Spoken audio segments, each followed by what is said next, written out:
Welcome to அபி சமையல். இன்னைக்கு protein நிறைந்த பாசிப்பருப்பு தோசை இன்ஸ்டண்ட்டாக அரை மணி நேரத்தில் எப்படி செய்யலான்னு பார்க்கலாம். ஒரு கப் அளவுக்கு பாசிப்பருப்பு எடுத்திருக்கேங்க. இதில் தேவையான அளவு தண்ணி சேர்த்துட்டு நல்லா சுத்தம் பண்ணிடுங்க. இப்போ இந்த தண்ணியை வடிச்சிருங்க. அடுத்து இதில் 1.5 கப் அளவுக்கு சூடாக இருக்க தண்ணி சேர்த்துருங்க. தண்ணி ரொம்ப சூடாக இருக்கக்கூடாதுங்க. கை பொறுக்கிற அளவு சூடு இருந்தாலே போதும். இப்போ இதை மூடி வச்சுட்டு 20 நிமிடம் ஊற வச்சிருங்க.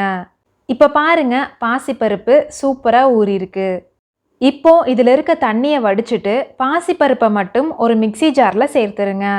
இது கூடவே காரத்திற்கு ஒரு வரமிளகாய், 1 இன்ச் அளவுக்கு இஞ்சியை தோல் சீவிட்டு பொடியாக நறுக்கி சேர்த்துருங்க. அடுத்து கொஞ்சமாக மல்லி இலை, 1/4 டீஸ்பூன் அளவுக்கு சீரகம், தேவையான அளவு உப்பு சேர்த்துருங்க. அடுத்து இதில் கொஞ்சம் கொஞ்சமாக தண்ணி சேர்த்துட்டு நல்லா நைஸாக ஒரு பேஸ்ட் மாதிரி அரைச்சி எடுத்துருங்க.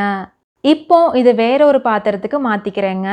பாசிப்பருப்பை அரைக்கும் போது மொத்தமாக 1.25 கப் அளவுக்கு தண்ணி சேர்த்துருக்கேங்க.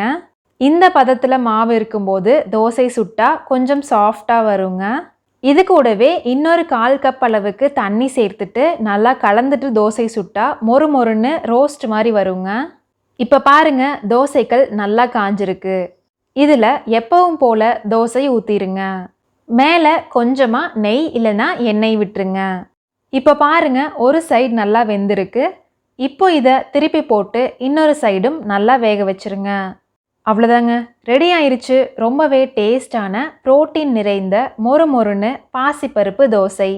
இந்த தோசைக்கு காரமான சட்னி வச்சு சாப்பிட்டா சூப்பராக இருக்குங்க. நீங்களும் இந்த ரெசிபியை ட்ரை பண்ணிவிட்டு எப்படி இருந்துச்சுன்னு மறக்காமல் கமெண்ட்டில் சொல்லுங்கள். இந்த வீடியோ உங்களுக்கு பிடிச்சிருந்தா லைக் பண்ணிவிட்டு உங்கள் ஃப்ரெண்ட்ஸுக்கும் ஷேர் பண்ணிடுங்க. மறக்காமல் அபி சமையல் சேனலை சப்ஸ்கிரைப் பண்ணிடுங்க.